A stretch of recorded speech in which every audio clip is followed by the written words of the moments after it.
ಆತ್ಮೀಯ ಸಾಯಿ ಸ್ಮೃತಿ ವೀಕ್ಷಕರಿಗೆ ನನ್ನ ಸವಿನಯ ನಮಸ್ಕಾರಗಳಾತ್ಮರಿ. ಇದರಿಂದ ಪಂಚಾಂಗ ವಿಶೇಷ. ಇದನ್ನ ಶ್ರೀ ಪರಾಭವನಾಮ ಸಂವತ್ಸರ ಉತ್ತರಾಯಣ ವಸಂತ ಋತು ವೈಶಾಖ ಬಹುಳ ದ್ವಾದಶಿ ಗುರುವಾರ 14/5/2026. ಇನ್ನು ಪಂಚಾಂಗಕ್ಕೆ ಬಂದಾಗ ವಾರ ಬಂದು ಗುರುವಾರ, ತಿಥಿ ಬಂದು ದ್ವಾದಶಿ, ಬೆಳಿಗ್ಗೆ 7:38 ಉಪರಿತ್ರಯೋದಶಿ, ನಕ್ಷತ್ರ ಬಂದು ರೇವತಿ ನಕ್ಷತ್ರ, ರಾತ್ರಿ 7:49 ಯೋಗ ಬಂದು ಪ್ರೀತಿ, ಕರ್ಣ ಬಂದು ತೈತಲೆ.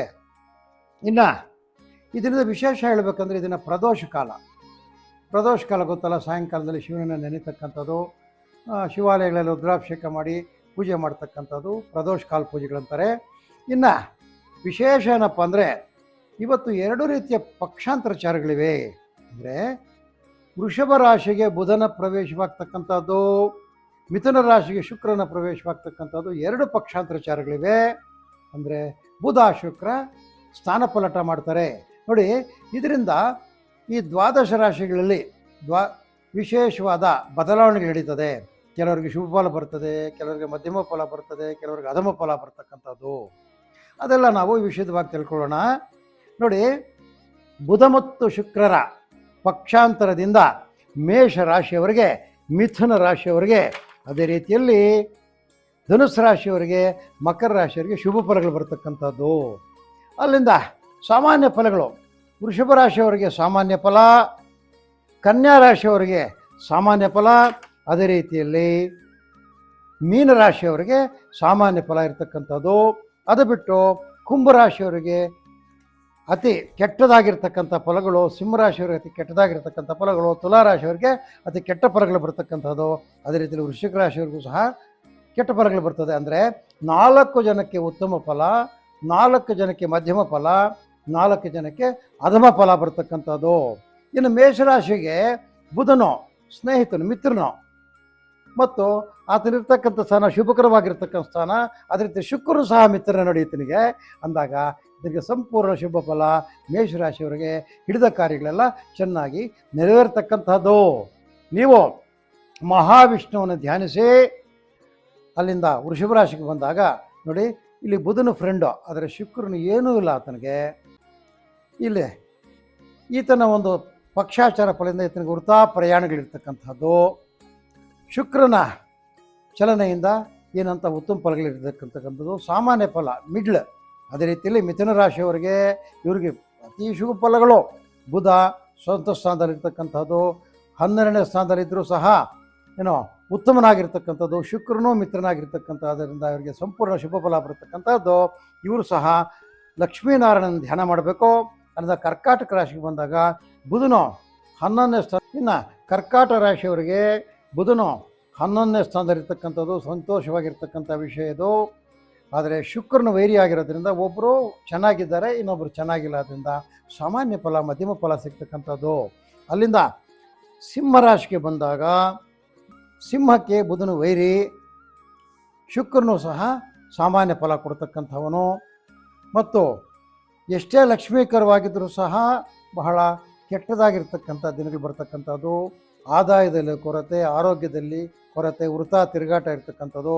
ಅತಿ ಕೆಟ್ಟ ಫಲಗಳು ಈ ಪಕ್ಷಾಂತರಚಾರದಿಂದ ಬರ್ತಕ್ಕಂಥದ್ದು. ಅಲ್ಲಿಂದ ಕನ್ಯಾ ರಾಶಿಗೆ ಬಂದಾಗ ನೋಡಿ, ಕನ್ಯಾ ರಾಶಿಗೆ ಉಚ್ಚ ಕ್ಷೇತ್ರ ಹಾಗೂ ಸ್ವಕ್ಷೇತ್ರ. ಯಾರೋ ಬುಧನು ಉಚ್ಚ ಕ್ಷೇತ್ರದಲ್ಲಿರ್ತಾನೆ, ಸ್ವಕ್ಷೇತ್ರವಾಗಿರುತ್ತೆ.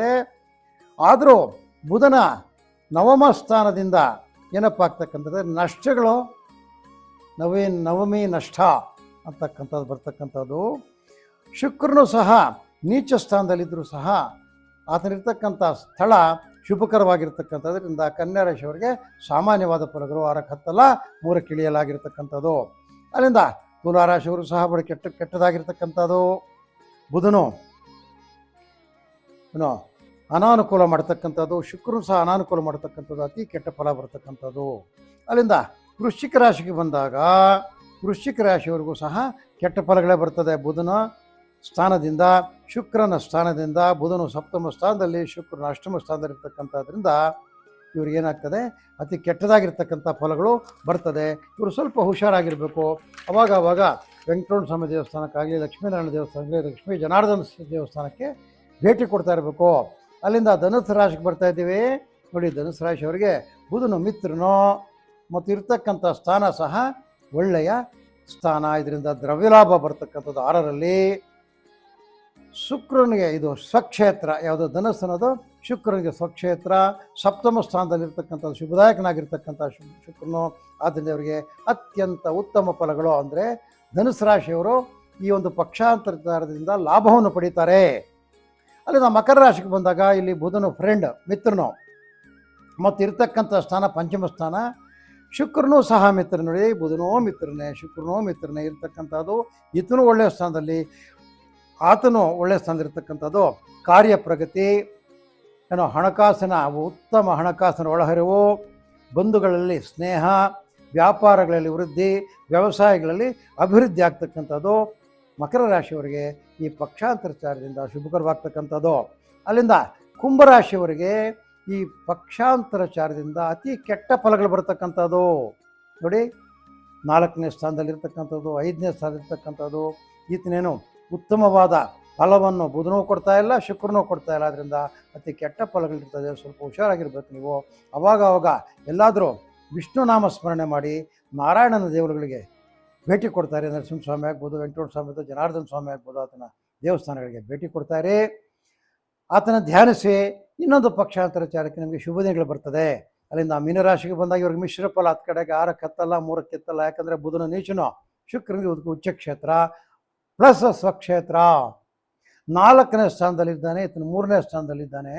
3ನೇ ಸ್ಥಾನ ಬುಧದಲ್ಲಿದ್ದರೆ ಕ್ಲೇಶ, ಬುದ್ಧಿ ಕ್ಲೇಶ. ಬುದ್ಧಿನೇ ಬುಧನ ವಿಶೇಷ, ಅದರಲ್ಲಿ ಅವ್ರಿಗೆ ಬುದ್ಧಿ ಕ್ಲೇಶ. 4ನೇ ಸ್ಥಾನದಲ್ಲಿ ಶುಕ್ರನಿರೋದ್ರಿಂದ ಇಲ್ಲಿ ಸಹ ಏನಂತಹ ಉತ್ತಮ ಫಲಗಳು ಬರ್ತಕ್ಕಂಥದ್ದಿಲ್ಲ. ಸ್ವಲ್ಪ ಮಿಶ್ರ ಫಲ ಇರ್ತಕ್ಕಂಥದ್ದು. ಹೆಚ್ಚಿಗೆ ಭಯಪಡಬೇಕಾಗಿಲ್ಲ. ಸ್ವಲ್ಪ ಅಲ್ಪ ವೃದ್ಧಿ, ಅಂದರೆ ವ್ಯಾಪಾರಗಳಲ್ಲಿ ಸ್ವಲ್ಪ ಕಡಿಮೆ ಅಭಿವೃದ್ಧಿ ಆಗ್ತಕ್ಕಂಥದ್ದು, ವ್ಯವಸಾಯದಲ್ಲಿ ಕಡಿಮೆ ಅಭಿವೃದ್ಧಿ ಆಗ್ತಕ್ಕಂಥದ್ದು ಈ ಮೀನರಾಶಿಯವರಿಗೆ. ಅಷ್ಟೇ ಆದ್ಮೇಲೆ ಇದು ಈ ದ್ವಾದಶ ರಾಶಿಗಳಿಗೆ ಈ ಬುಧನ ಮತ್ತು ಶುಕ್ರನ ಪಕ್ಷಾಂತರಚಾರದಿಂದ ಬರ್ತಕ್ಕಂಥ ಫಲಗಳು. ಆದ್ಮೇಲೆ ತಾವೆಲ್ಲರೂ ಇದನ್ನು ಅಷ್ಟು ಹೆಚ್ಚಿಗೆ ಅಂತ ತೆಗೆದುಕೊಬಿಡಿ, ಲೇಟಾಗಿ ತೆಗೆದುಕೊಳ್ಳಿ. ಸಾಮಾನ್ಯವಾಗಿ ಲಾಭ ನಷ್ಟಗಳು ಸಾಮಾನ್ಯವಾಗಿರ್ತಕ್ಕಂಥದ್ದು. ಒಂದಿನ ಲಾಭ ಬರ್ತದೆ, ಒಂದಿನ ನಷ್ಟ ಬರ್ತದೆ. ಒಂದು 15 ದಿನ ಚೆನ್ನಾಗಿರ್ತದೆ, 15 ದಿನ ಚೆನ್ನಾಗಿರಲ್ಲ. ಇದು ಪ್ರಕೃತಿ ನಿಯಮ. ಇದಕ್ಕೇನು ಭಯಪಡಬೇಕಾಗಿಲ್ಲ. ಎಲ್ಲರಿಗೂ ಶ್ರೀಮನ್ನಾರಾಯಣನ ದಯದಿಂದ ನಿಮಗೆಲ್ಲರಿಗೂ ಬಹಳ ಒಳ್ಳೆಯದಾಗಲಿ ಅಂತೇಳಿ ಶ್ರೀಮನ್ನಾರಾಯಣನ ಪ್ರಾರ್ಥನೆ ಮಾಡ್ತಕ್ಕಂಥದ್ದು ಈ ದಿನದ ಸಾಯಿ ಸ್ಮೃತಿ ದಿನ ಭವಿಷ್ಯ ಕಾರ್ಯಕ್ರಮವನ್ನು ಮುಕ್ತಾಯ ಮಾಡ್ತಾ ಇದ್ದೀವಿ. ಆದಮೇಲೆ ನಮ್ಮ ಕಾರ್ಯಕ್ರಮಗಳನ್ನು ನೀವು ಲೈಕ್ ಮಾಡಿ, ವಿಷಯಗಳನ್ನು ಶೇರ್ ಮಾಡಿ ಹಾಗೂ ಸಬ್ಸ್ಕ್ರೈಬ್ ಮಾಡಿ ಅಂತ ತಮ್ಮಲ್ಲಿ ಕಳಕಳಿಯಾಗಿ ಮನವಿ ಮಾಡ್ತಾ, ತಮಗೇನಾದರೂ ಅನುಮಾನಗಳು ಬಂದರೆ ನಮಗೆ ಕಾಮೆಂಟ್ ಮಾಡಿ ಅಂತ ಮತ್ತೊಮ್ಮೆ ಕಳಕಳಿಯಾಗಿ ಮನವಿ ಮಾಡ್ತಾ ಈ ದಿನದ ಕಾರ್ಯಕ್ರಮ ಮುಗಿಸ್ತಾ ಇದ್ದೀವಿ. ಜೈ ಶ್ರೀರಾಮ್.